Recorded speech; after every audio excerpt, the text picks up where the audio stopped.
Hello and welcome to Real Relationship Talk, the podcast hosted by yours truly, Teresha Young, relationship master coach, where we have open, non-judgmental, heart-to-heart conversations about love, self-love, self-care, dating, and relationships. And for this week's episode, I am being joined by the lovely Carrie Cohen. How are you doing, Carrie? I'm doing wonderful, Teresha. Thank you. Oh, thank you so much for joining me in this conversation. And I'm just going to share with the listeners a bit more about who you are and what you do. So, Carrie is a licensed psychotherapist practicing in the past 25 years and is also a marriage coach and relationship expert.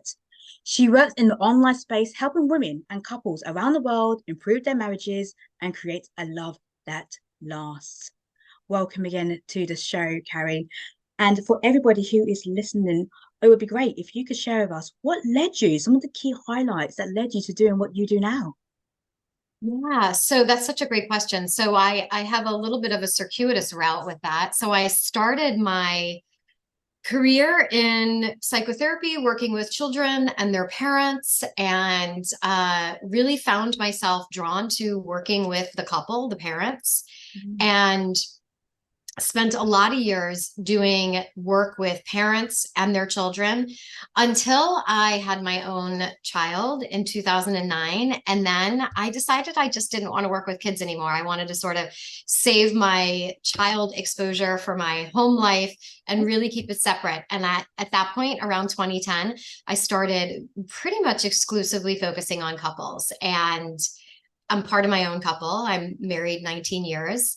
And in 2020, right after COVID, I transitioned my practice online, my psychotherapy practice, and then I expanded into online coaching. And so as a way to really have more reach, have more flexibility, and be able to help couples in just different, more holistic ways beyond just straight talk therapy.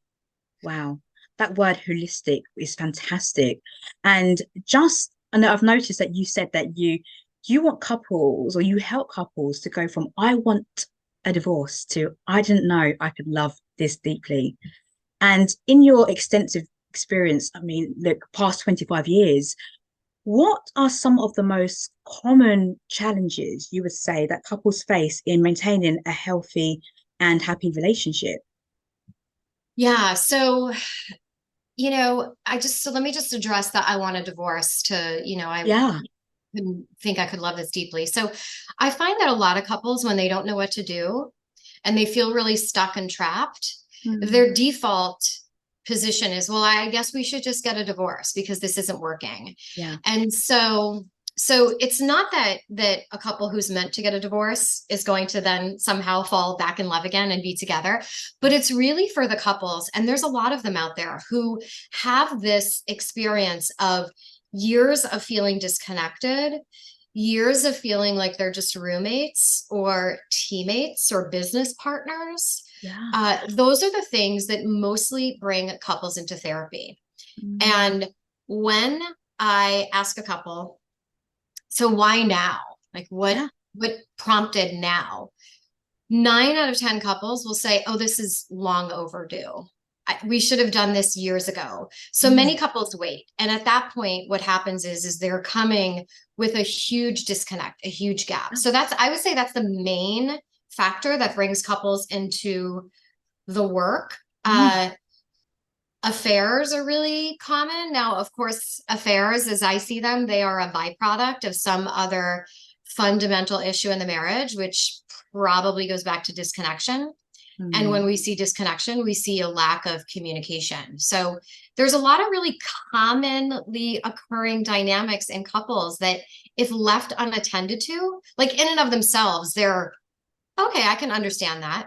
But if left unattended to, they really contribute to the downfall of the marriage.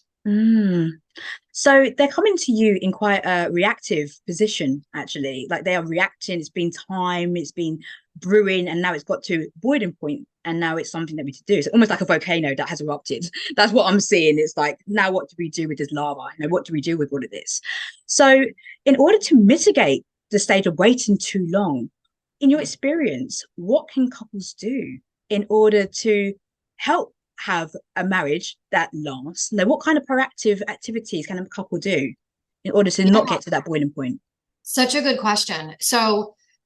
There's what I find happens is it's usually when couples are transitioning from one life stage to another that it's pretty easy to get off track. So life stage. So it might be you're having kids, you're having babies, and that creates a redirection of your energy and focus naturally.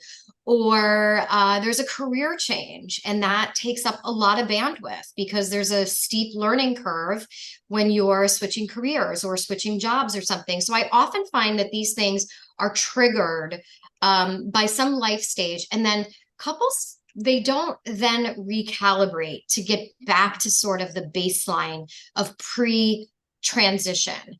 So some of the things that couples can do in order to mitigate that is have some important rituals in place so that no matter how busy things are or how stressful life gets, you have these foundational rituals that keep anchoring you back in your relationship. So some of the things that I say to couples are, I encourage couples to have two different kinds of check-ins daily. At least one is, I would say, every day, and the other one would be as needed. So one would be sort of a daily mindset check, just like really, where are you? Like, where's your mind at? Like, really, where is it? Because I can't tell you how many couples go months without checking in with their partner, and then they find themselves blindsided by something their partner's been worried about. Well, it's because we haven't checked in with each other.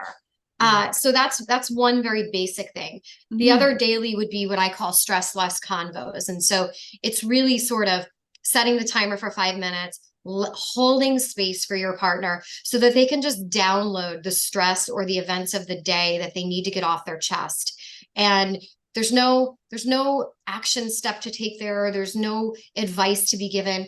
It's really the beauty of being in a relationship where you get to have someone hold space for you, and then you can move forward. So to me, those are two very basic daily activities couples can do. And I remember when we had our daughter, so now I work out of the home, in the home rather, but when we had our daughter, both my husband and I worked outside of the home, and we still carved out time for ourselves. We put our daughter to bed when she went to bed, let's say 7:30. We always carved out time for ourselves. And so we never really gave that up. Even when it was difficult because we were tired or what have you, it was something that we really prioritized, just knowing what can happen when we're going through a transition state in life. So those are two daily things. And then two weekly things I encourage all couples to do is have two dates. One's a business date and one's a personal date. Okay. The business date is to talk about just really the business, like how's the household running? What's going on with the kids? Is there anything we need to pay attention to? What's the schedule look like? Planning, logistics, things like that. And you really sort of contain it to that date, because what happens is oftentimes couples can have that bleed over into the rest of their relationship, and that's all they talk about is business. Yeah. Right.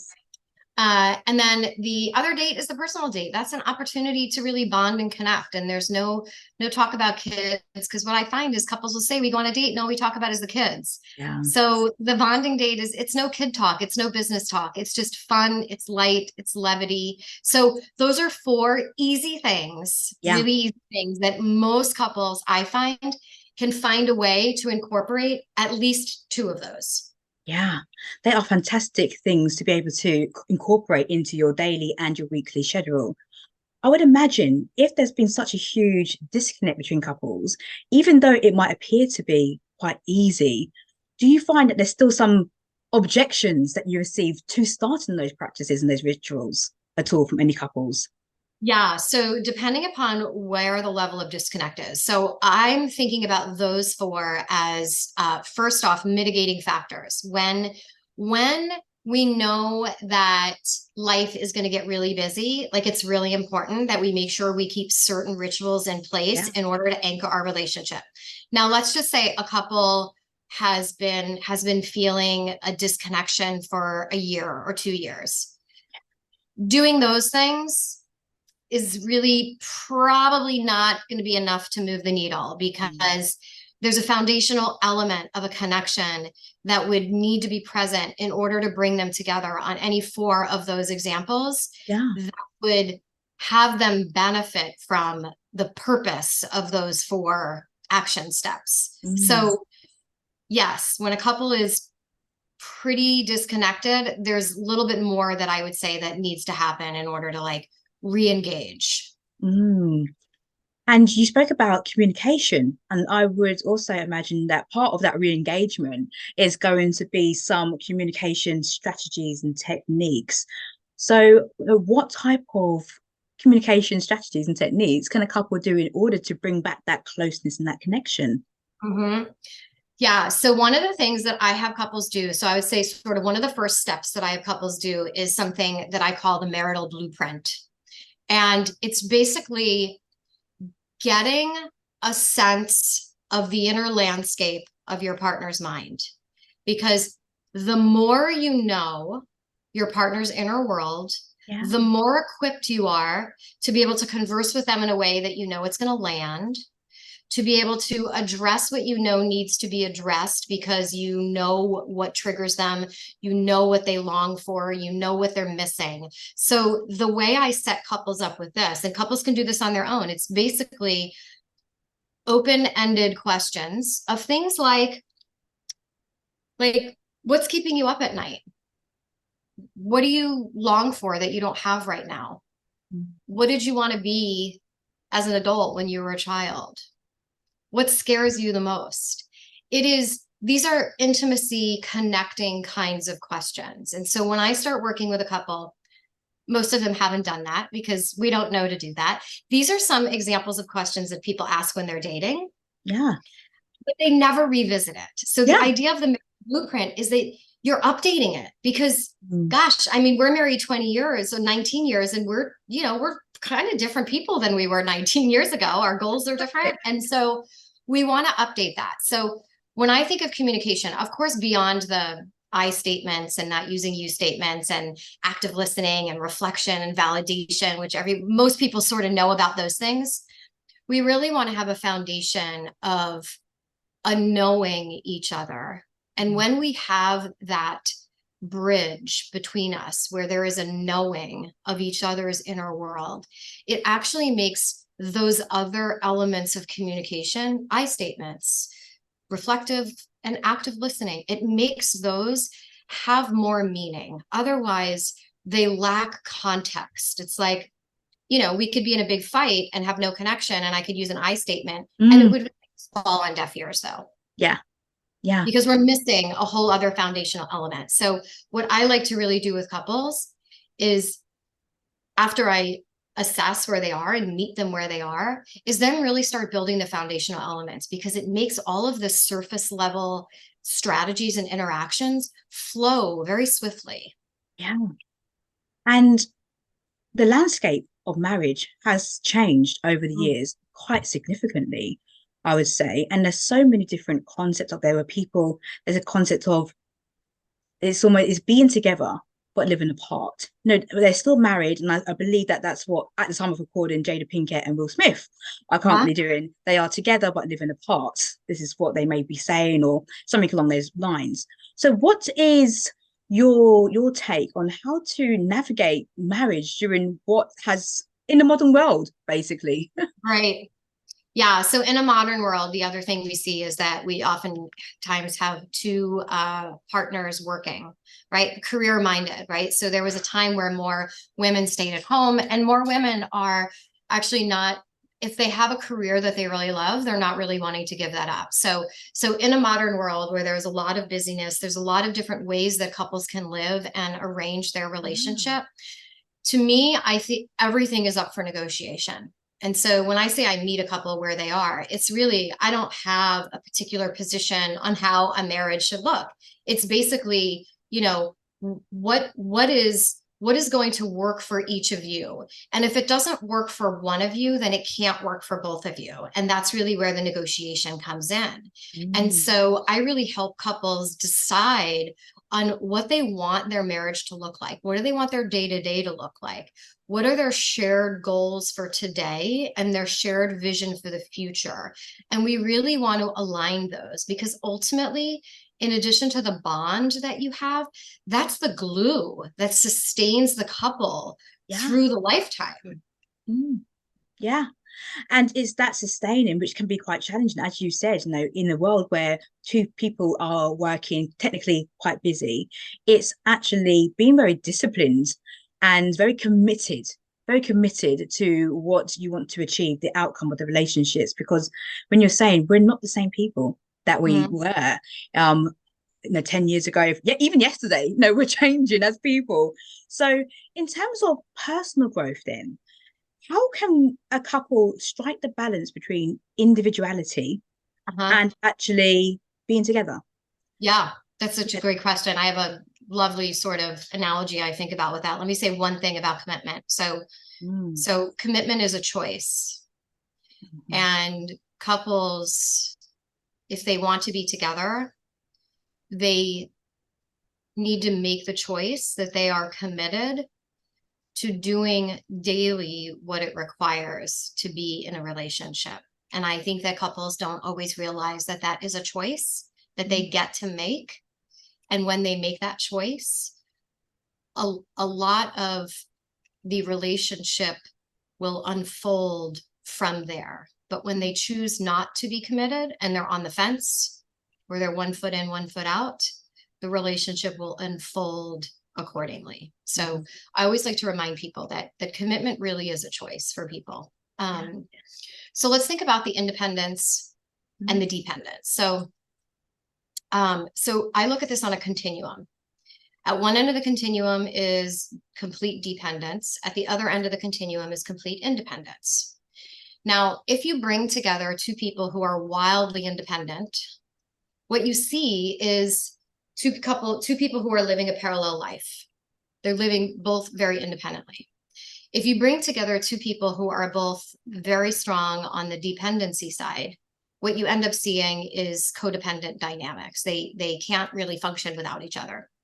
So what's so important is that we have a blend of meeting our needs for independence and meeting our dependency needs. And a lot of people reject dependency needs unless you have a personality that's drawn toward dependence. So let's just, excluding them, let's just talk about the average person. Sure. The average person, and particularly the self-sufficient person, really rejects dependency. Now, we all have dependency needs. Now, whether we allow ourselves to acknowledge them or not, but it is very healthy and very okay to depend on a partner who is trustworthy, who is reliable, who is dependable. And so we also want to be able to balance that with meeting our needs for independence, which is fulfilling our personal goals, our personal development, our psychological growth, and all of that. So I really see that on a continuum as striking whatever balance works for that couple to really blend our needs for independence and our dependency needs. Yeah. And for those people, because you have the independence and needs for dependence, how can you strike the difference between being needy, the neediness, and actually having needs? Because some people can get confused as to, am I being needy, or is this actually just a core basic human need of mine? Yeah, so that is a tricky question for most people to answer. And my position on that, generally speaking, is if I have a relational need, then it is totally okay for me to ask for that to be met in my relationship. And what we find oftentimes, if we just sort of like tap into attachment styles, what we find with someone who has more of an anxious attachment style, they will question that very thing. They will say, and I sit with clients and they say, like, am I asking for too much? How do I know if this is too much? And I say, your needs are your needs. If they're too much for your partner, then we either need to recalibrate or that's not the right partner for you, but your needs are your needs. And that's really how I think about it. Oftentimes people who have an anxious attachment style will partner up with someone who has an avoidant attachment style, which really exacerbates this feeling of oh, I think I'm being too needy, because the avoidant person avoids neediness and connection. And so it's really kind of a recipe for uh disaster is a strong word, but it's a recipe to like really start to question that. So my position really is, if when we have a relational need, it is so appropriate to ask our partner to meet that relational need for us. Yeah. And it's putting through that request in the way, and which you were saying before, we can use those I statements, but it's the context, in terms of what the need is, and also how it makes you feel, by having that need met and having that need fulfilled, and why it's important to you, because you alluded to values and knowing what your values are. And if your values are aligned with your partner, that can, in my view as well, and it really strengthen the bond that you have between people. And talking about bonds, actually, what would you say are some of the things that a couple can do in order to increase their level of closeness and intimacy as well? Because you may be finding in your practice that people come to say there's a lack of intimacy or closeness. So what can couples do in order to increase that? Mm-hmm. So if we take just one step back and talk about the need. So what Yeah, happens when we express a need and the need gets met, yeah. and that cycle happens repetitively, that's how we build trust. And Mm, so that's really how trust starts in the beginning of life. yeah, We have a need, our primary caregiver meets it, we feel comforted, and then we start to trust the predictability. So when you have a couple who they're not getting their needs met, and they're starting to grow distant because they're feeling really dejected about that. And then we see a lack of intimacy, physical intimacy, sexual intimacy. And the longer that goes on, the harder it is for couples to regroup and resume. They start to feel really awkward. yeah. So when I'm seeing a couple and they haven't had sex in over a year, we work our way up to scheduling it, Mm, and scheduling it without the pressure. yeah, And I really work with that, because then you add another layer of anxiety to it, yeah. because oftentimes it will, after that long, it will not happen organically, because there's an awkwardness in approaching each other. Even though you know each other for so long, there is Yeah, this awkwardness in the yeah, bedroom. And yeah, so I really work with couples to like start to have the conversation. What do you miss about that? Like, what's happened? Why has it been so long? mm, How would you like to resume your sex life? And let's think about that. Let's sort of find a time, particularly if they have kids. Let's yeah, find a time when you can start to reconnect. And for many couples, it might be scheduling a time to start to have physical intimacy without actual intercourse, but it's really just, how do you start introducing that back into your relationship to reduce that like discomfort that you have? Because yeah, there can be a real estrangement in couples when you've been disconnected emotionally and physically for a long time. yeah, yeah. So it's taking those gentle steps, and even the notion of scheduling it sounds, oh, it sounds very official. It sounds very formal. I, you send them an email and they put tentative in it. Let me think about that. But yes, no, but I can completely see how that would add value to it, because I guess mindset wise, it's a commitment. You both have made a choice. You're committed to that, and it's in the diary to do it around Mhm. it. So I can see taking that gradual step, how that could be really helpful for a couple. You spoke about the holistic approach that you take. What does that look like? Yeah. So, okay. So in traditional talk couples therapy, a couple comes in once a week, you speak for 45 or 60 minutes, and then they leave. And Mm, that's it. And then they come back the next week, 45 minutes, and then they leave. So the way I've really structured my work with couples now is we we have our session. They have lots of action steps to do in between. And we are really looking at their lifestyle. We're looking at their inner world. We're looking at the typical couples things, like how they communicate. And I'm also giving them very specific action steps to work on in between sessions. And we are they are completing that, they're sending it back to me, and then I give them the next step so that they're generating momentum all the time. Because what happens for most couples, and it's one of a handful of reasons why you'll hear people say, oh, we tried couples therapy, it didn't work. Yeah. What happens for a lot of couples is they'll go to that session, they'll save everything for that session, they'll unload for 45 or 60 minutes, and then they leave and they do nothing until the next session. And then they unload and then they say, this isn't working. All we do is come here and complain. Yeah. So, and we don't really feel like this is helping and we don't want to come back. Well, I wouldn't want to come back either if all I was doing was like complaining and rehashing, right? Yeah. So I really work with couples to like have it be in smaller doses. They're doing work daily. They have work to do daily, because the reality is this has to be an immersive experience. If we're going to have a major paradigm shift in how your couple's been operating, it really has to be an immersive experience, and it can't happen 45 minutes a week. It's got to be a daily thing.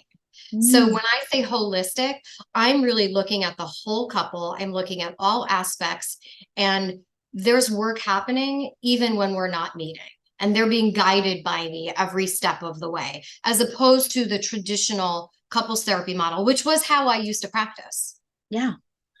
And a lot of people don't necessarily want to put in the quote unquote work. They say you shouldn't have to put in the work, and they're not seeing it as something that actually on a daily basis it is. Maybe the energy around the word work doesn't sit with some people, but in actual fact it is what it is. It is work, and just the way that you pull yourself into your career or whatever aspect it is, we need to be doing that quote unquote work in order to keep that connection going and thriving. Now, in your practice, what you're saying is, so what about the dynamics where one person seems to be putting in more of the work than the other? You must come across that too. Yeah, a lot. So it either happens that one person doesn't want to start the work, and in that case, the other person starts by themselves, or it happens that one person is dragging the other to the work, and that person's there, their body's there, but they're not really doing the work. So the way I handle that is I really try to understand what's blocking that person from doing the work. Almost always, it's their anxiety about sitting with a stranger, talking about the most private aspect of their life. And they feel very anxious and they feel very uncomfortable. And it comes across as disinterested or defensive. And for me, I read that as self-protection. And once I can really start to engage that person and speak to the fear, they can really soften. And the work has to be paced at the slowest person's movement. So if partner A is gung-ho, we are full throttle, give me, 3 hours of homework. And partner B is like, I don't know. We are only moving as fast as partner B. And I'm very clear about the expectations with couples on that. And so that happens a lot. Very rarely are both partners at the same place at the same time. Yeah, which means that the process could be something that is a process. It moves, but it might not be a quick progress or process. For sure. In terms of how that operates. So do you find that there's ever times or merit in you working with the individual? So rather than doing a couple session, that you say, well, today it's a session for you. I mean, do you work in that angle as well? I do. So I blend it. So depending upon when I meet with a couple, I'm assessing really what their level of needs are. And we're either only doing couples work, because let's say they're both in individual work. Or if they're not in individual work and I really assess that they have some of their own work that they need to do, then we blend it. And I do a blend of solo sessions and joint sessions. And what happens is the solo sessions are focused on the part of the self that they are bringing to the relationship that is that they really want to start to make shifts in, because it's impacting the relationship in a way that they don't want it to impact. So look, we all have baggage, right? We all are shaped by our early experiences, our young adult experiences, and we can't separate ourselves from that. So there are, I would say, at least 50% of the time where I'm blending solo work with joint work when I'm seeing a couple. Okay, so there is that opportunity to do that. I suppose that could be sometimes when a couple might actually feel more comfortable just speaking with you on a one-to-one basis about something rather than saying it in front of the partner because they're not sure how the partner's going to respond, or they don't want to hurt the partner's feelings or something like that. So it's great to know that you have that blended technique. Now, in terms of mindset, then, Carrie, for is there any mindset work that a person can do on an individual basis that can help them in that dynamic? Mm-hmm. Yeah. Can I just say one other thing about what you just said in terms of more comfortable speaking? So Yeah. yeah. So the understanding in couples work is that what you share solo goes back into the couple. Mm-hmm. Now, the way I'm really useful for a client as part of a couple in that way is that they don't know how to say something to their partner. And so they then get to utilize me in the set. I don't bring it up, but I create the space. And then it reduces their anxiety. And now they have someone to help facilitate a discussion that they were really too anxious to bring up. So that can be really helpful because look, it's really hard to have hard conversations, even with someone we know well. So I just wanted to sort of add that. Yeah. So mindset. Okay. So, you know, the first thing I want to say is that it's a myth to think that marriage isn't work. And if it's meant to be, it wouldn't take work. Mm-hmm. And a lot of, I've had so many couples say, look, this month, this is a lot of work and it shouldn't be this hard. And if it's this hard, does that mean that we are not meant to be? And that in no way is indicative that this couple is not meant to be. And I think that that's sort of the first mindset shift is that when you decide to commit, like to me, the biggest commitment we make in our life is the person we're going to spend our life with. Like that's a really big move, right? Like I'm agreeing to create a life with this person who is completely separate and different from me. And now we're going to just blend our Mm. life together. Like it is a really, it's, of course people could get divorced, right? So that's also possible. But when I compare that to choosing a career, that's really important. But people change careers all the time, right? Yes. It's pretty easy to change a career. It's a lot more agonizing actually to change a marriage. So it is the biggest commitment, and naturally it is really going to take a lot of ongoing work. And the other mindset shift I say to couples is that great marriages are not built with these grand gestures like buying big gifts or taking big trips once a year or what have you. It is built in the in-between moments. It is the small daily actions of attuning to each other, attending to each other. You smile at your partner, they smile back at you. You tell your partner a joke, and even though they've heard it 20 times, they laugh at you, right? So Yeah. that's really where the connection is built. And I think, and myself included, I think that most people, when they get into a marriage, there's no handbook. We don't really know what to expect and how to be. And we're facing situations we've never faced before. And it's like, well, I don't, is this normal? Is this typical? I don't know what to do here. And so the third mindset piece I would say is that it's really normal to feel ill-equipped and unprepared and confused about like, what does this mean? And what should I do? Yeah. There are two really great ways to think about the shift there. And when you think about the wedding vows that people will say, I'm in it. I'm in it because really I said to death do us part. And I will stay in it even if it is an unhealthy or unhappy situation that I'm in.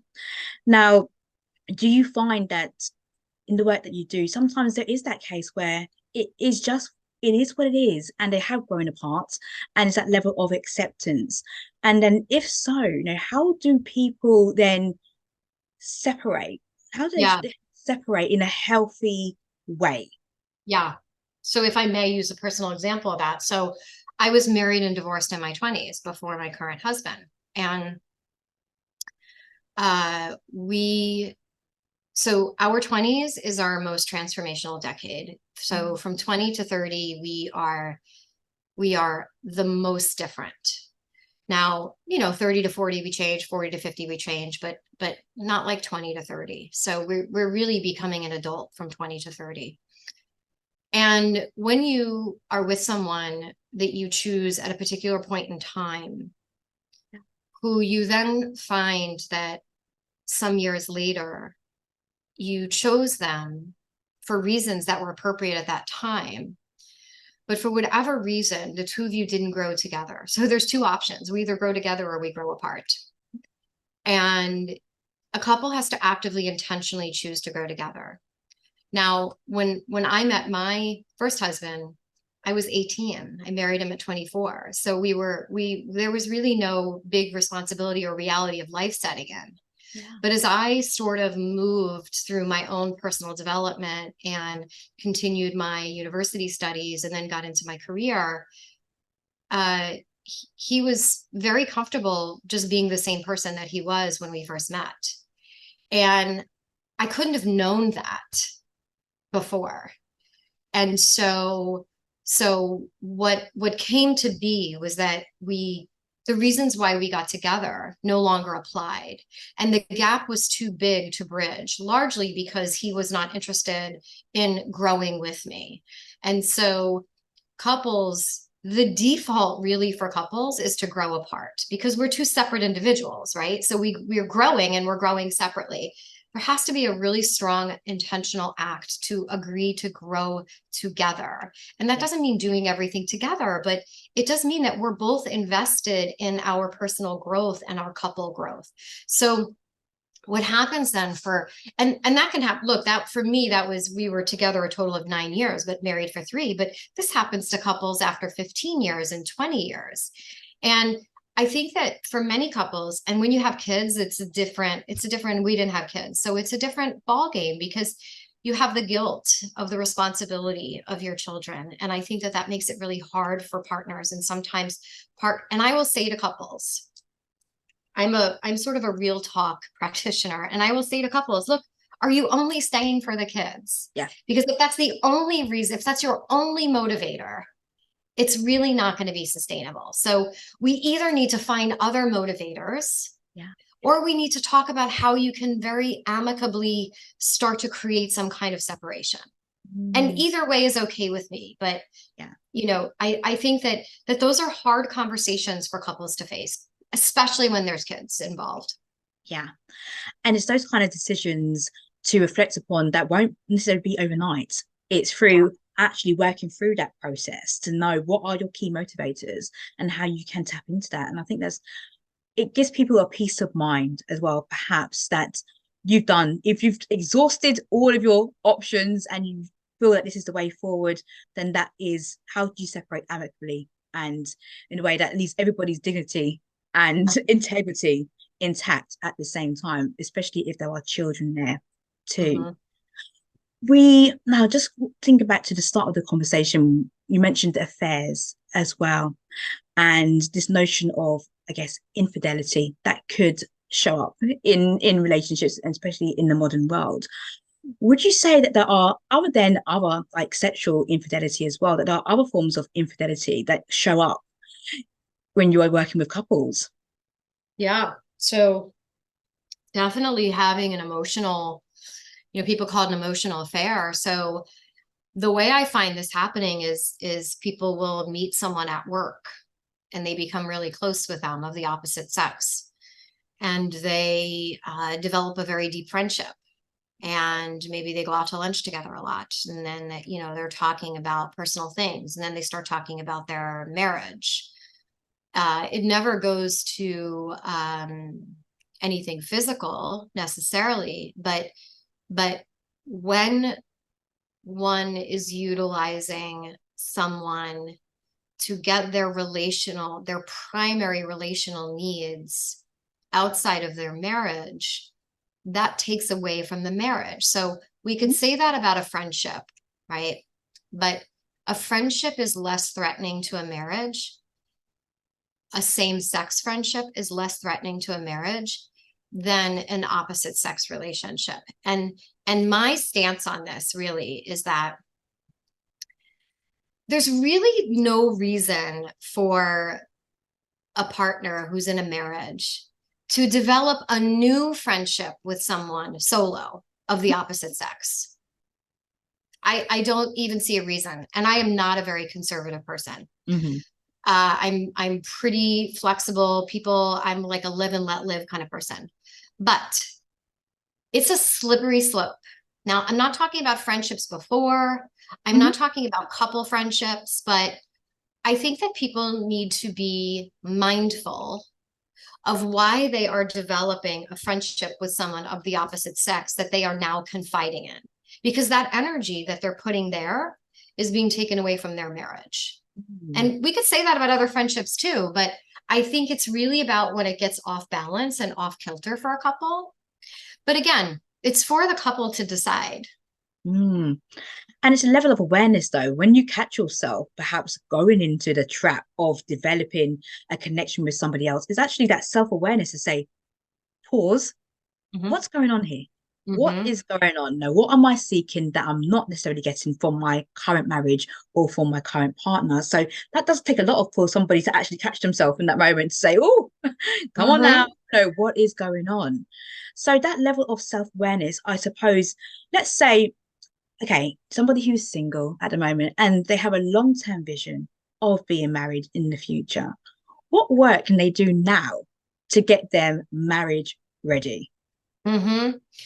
Yeah. So in my therapy practice over the years, and I still have a therapy practice, I have a lot of single women generally who are looking for partners, and a lot of the work for that. So there's an upside and a downside to women doing their own personal work. So Okay. I'll tell you the upside first. The upside is you get to become really clear about what you're looking for. So I'm all about like conscious coupling. Okay.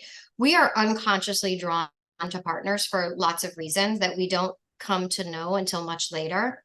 The conscious reasons we are usually drawn to people is like, we like the way they look, we like the way they speak to us, we like the way we feel when we're in their presence.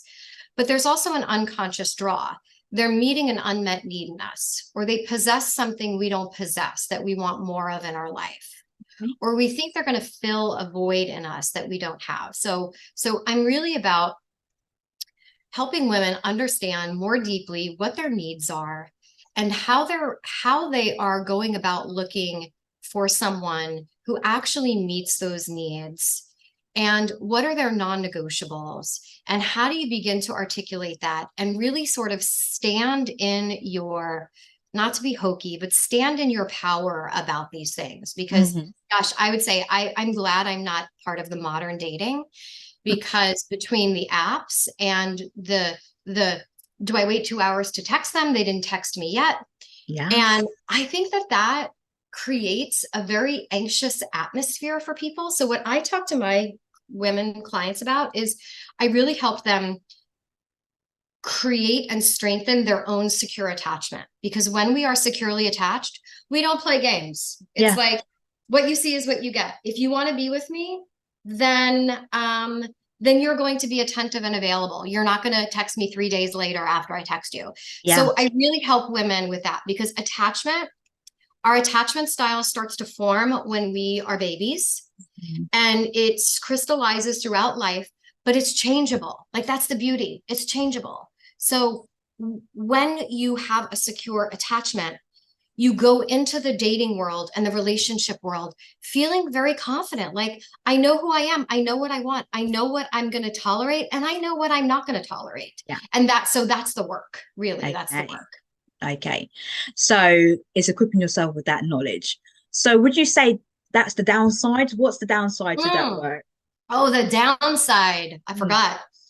The downside is when you've done your own work, it's really hard to meet people who have not done their work, who've done their work. So the pool of potential mates shrinks, because for someone who's done their work, it's really hard to be with someone who psychologically is light years behind you. Mm.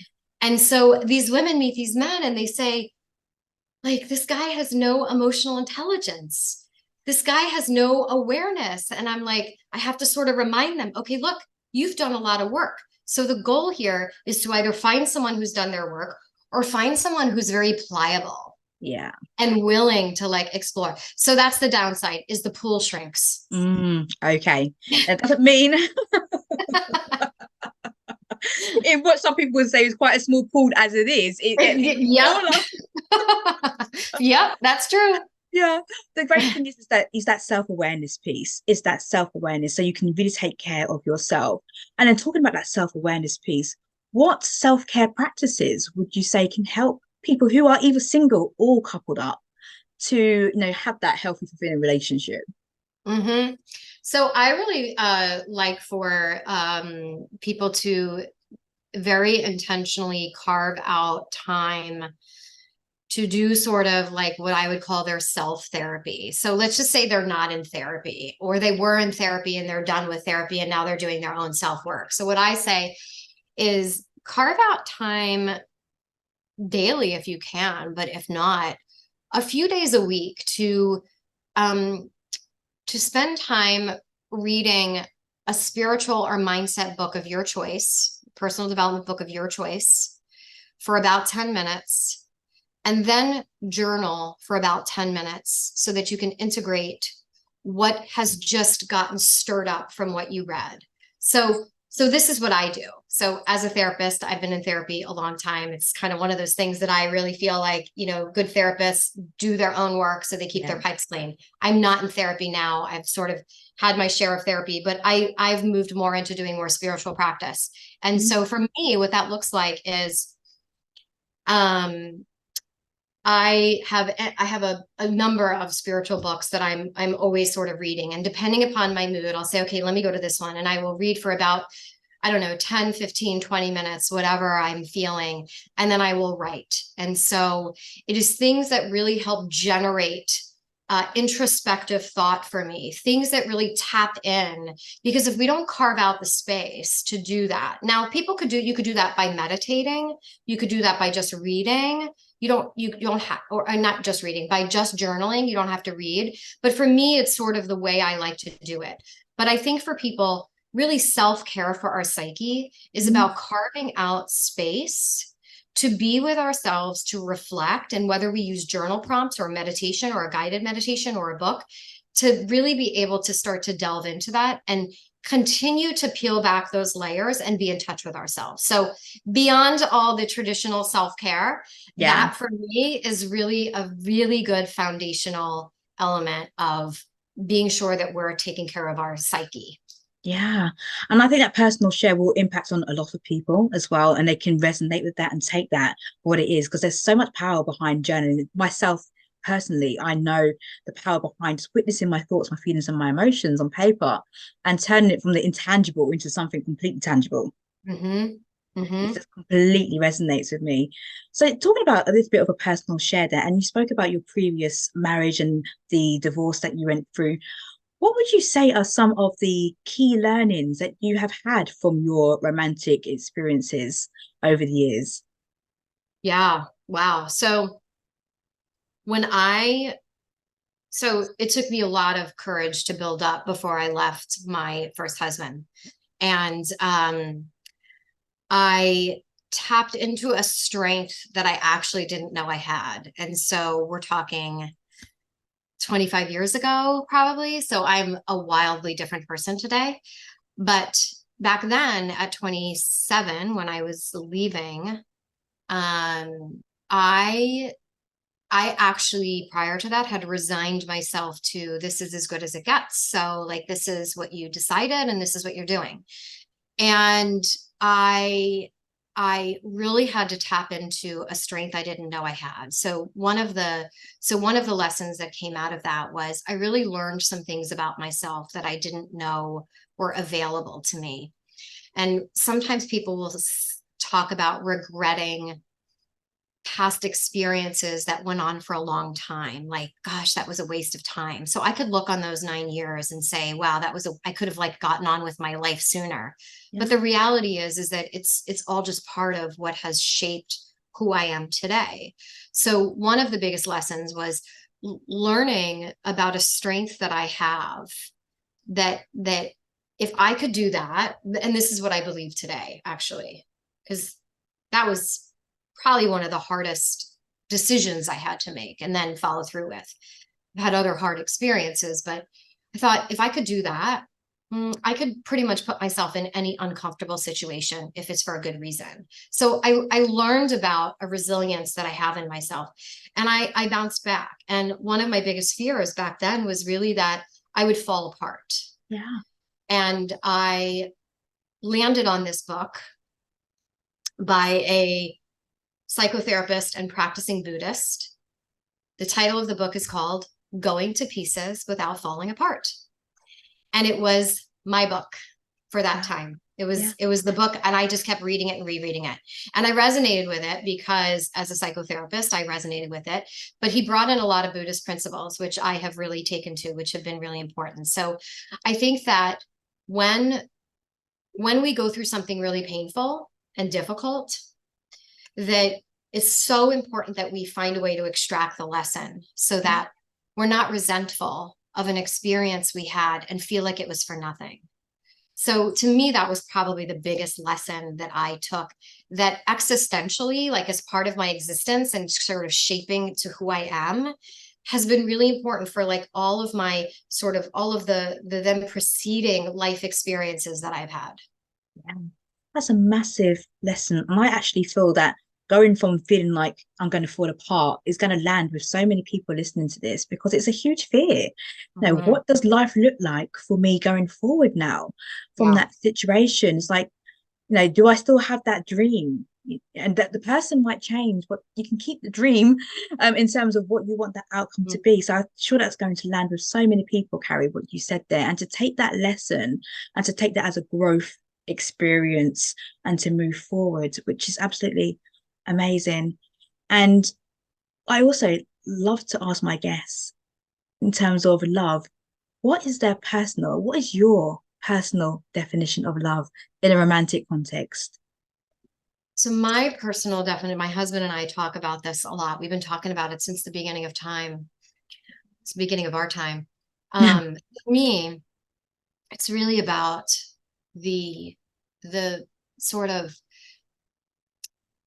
adding and enhancing to one's being, making someone's life that much better by your presence and what you offer by way of who you are. And so, there's so many layers to love, but for me, it's I really think about it on that kind of psychological and spiritual level. And that is really, and when I think about it that way, it makes perfect sense to me why I'm no longer with my first husband, because that was never going to be possible.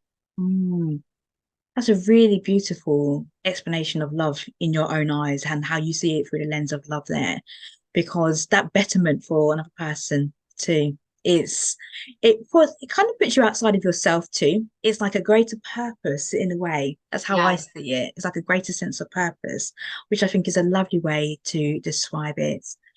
Carrie, this is going to bring this wonderful conversation to a close. And I'm so grateful, so grateful for everything that you've shared. And I know that a lot of people will leave this here with encouragement in terms of what can we do? Like, if our marriage is in a state where we're not happy, there are ways forward. And, it's just taking those steps. I just think it's going to give that encouragement for the singles out there too, thinking about what can I do? Be mindful, do the work.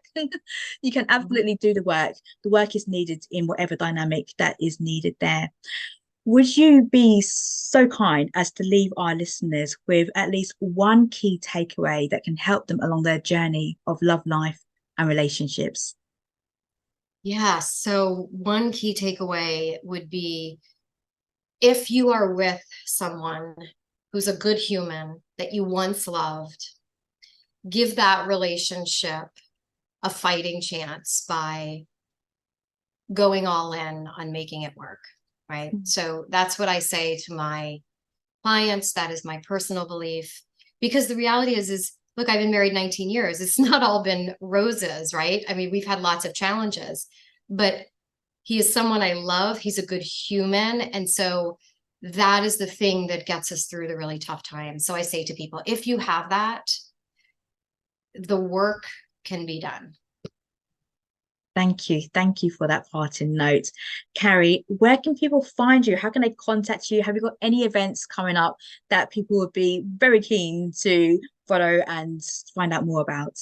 Yeah, so people can find me on Instagram, Carrie Cohen Coaching, LinkedIn, Carrie Cohen, and events coming up. I post them on my socials.